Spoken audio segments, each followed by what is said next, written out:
Halo, Pak Cepi dan teman-teman yang mungkin menonton video ini.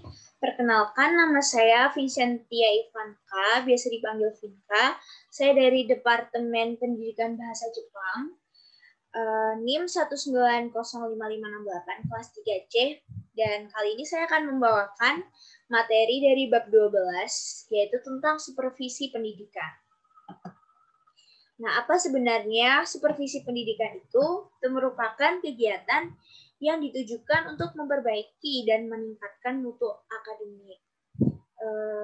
Banyak yang masih salah fokus, banyak yang menganggap bahwa supervisi ini lebih ke tentang bangunan fisik atau hal-hal yang berbau fisik, tetapi sebenarnya supervisi pendidikan seharusnya lebih ke pengawasan terhadap penyelenggaraan proses pembelajaran. Jadi tentang sumber dayanya si para pengajar ini sendiri, seperti itu.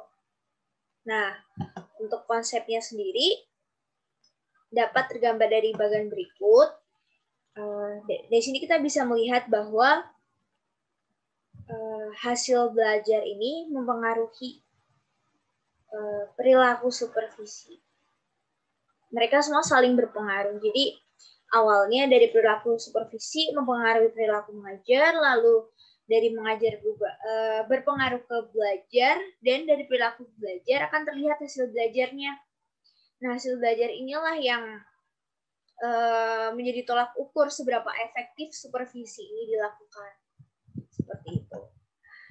Nah, untuk sasarannya sendiri, supervisi dilakukan dengan merefleksikan kemampuan-kemampuan berikut dari para pengajar. Jadi diharapkan para pengajar memiliki kemampuan ini dari diadakannya supervisi.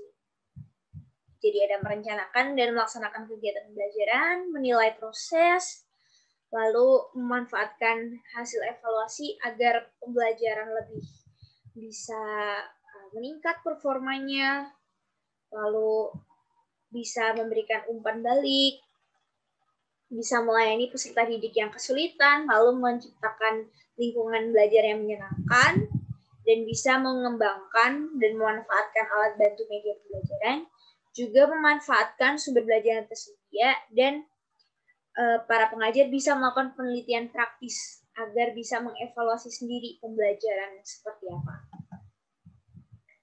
Nah, ada 4 fungsi dari supervisi pendidikan. Yang pertama itu fungsi penelitian. Jadi,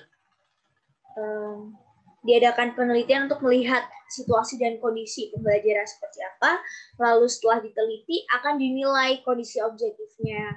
Dari situlah diadakan perbaikan, dan perbaikan itu diharapkan menghasilkan peningkatan dalam kegiatan pembelajaran. Jadi ini juga fungsi-fungsi yang berkaitan dan kita bisa bilang itu sebagai satu siklus, karena ya dari penelitian lalu dinilai, lalu ke perbaikan, peningkatan, dari peningkatan diteliti lagi apa kurangnya, ya seperti itu.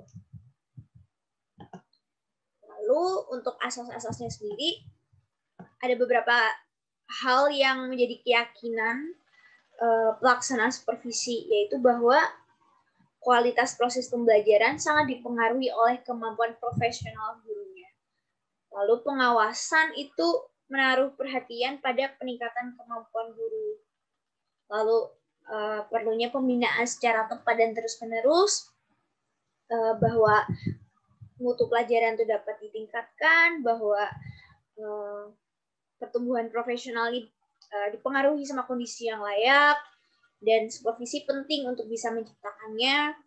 Lalu bahwa kebutuhan profesional para guru itu bisa dipenuhi dengan diadakannya supervisi, lalu kreativitas guru yang dapat diasah, dan kondisi di mana para guru bekerja secara profesional. Nah, yang perlu diperhatikan ketika proses interaksi antara pengawas dan para pengajar itu bahwa harus dimulai dari hal-hal positif. Jadi supervisi dilakukan bukan untuk semata-mata mencari kekurangan, kelemahan dari para pengajar, karena sejatinya manusia nggak ada yang sempurna. Jadi alangkah baiknya dimulai dari hal-hal unggul yang dimiliki para pengajar, hal-hal positif apa yang bisa pengawas lihat dari para pengajar.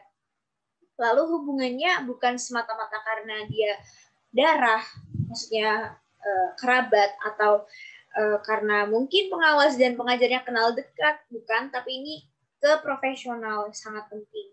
Dan tentu harus objektif agar benar-benar dapat hal apa saja yang perlu dievaluasi, didasarkan pada hubungan yang manusia yang sehat, jadi tidak ada kekerasan atau ancaman.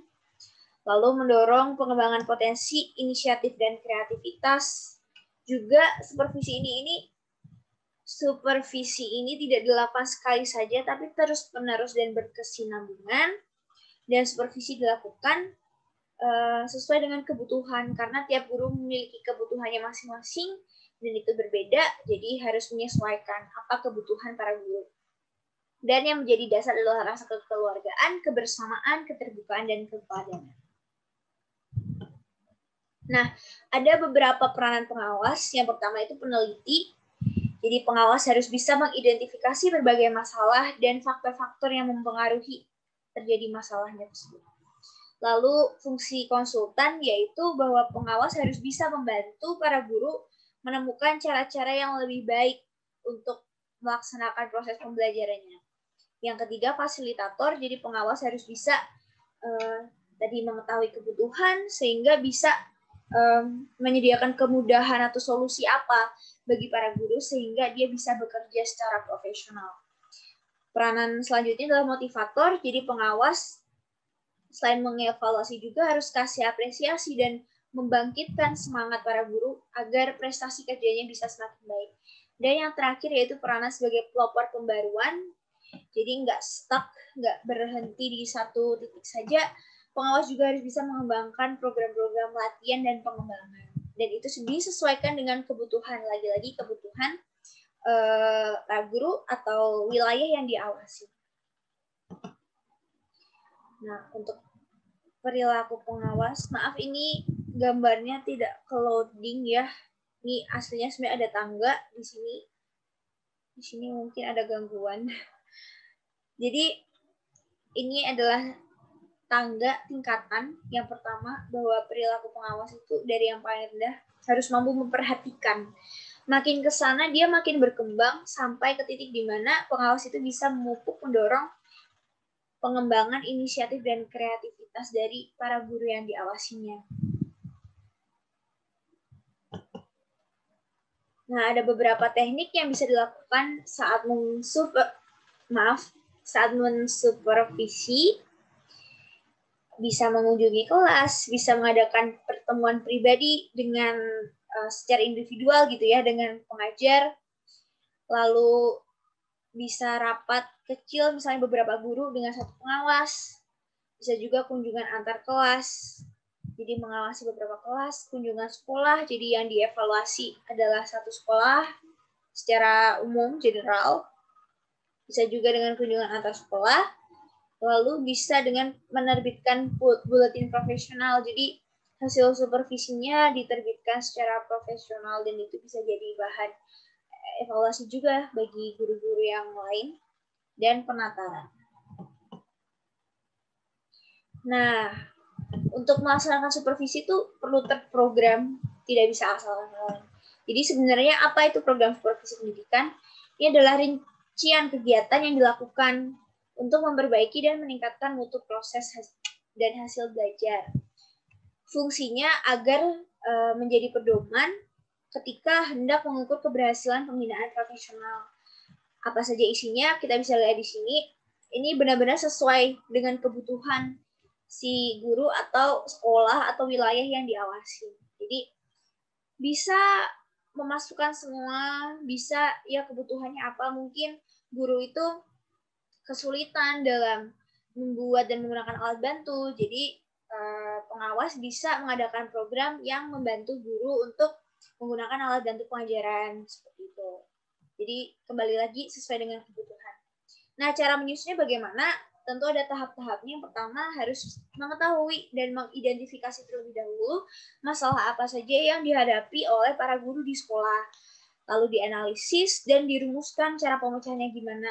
Nah, implementasinya itu sebelum pengimplementasian pemecahan, ya program inilah bisa diadakan sebagai bagian juga dari pengimplementasian ini. Karena setelah dirumuskan, nah mungkin apa yang butuh dievaluasi, apa yang butuh ditingkatkan. Nah dari situlah tercipta program untuk mensupervisi. Seperti itu.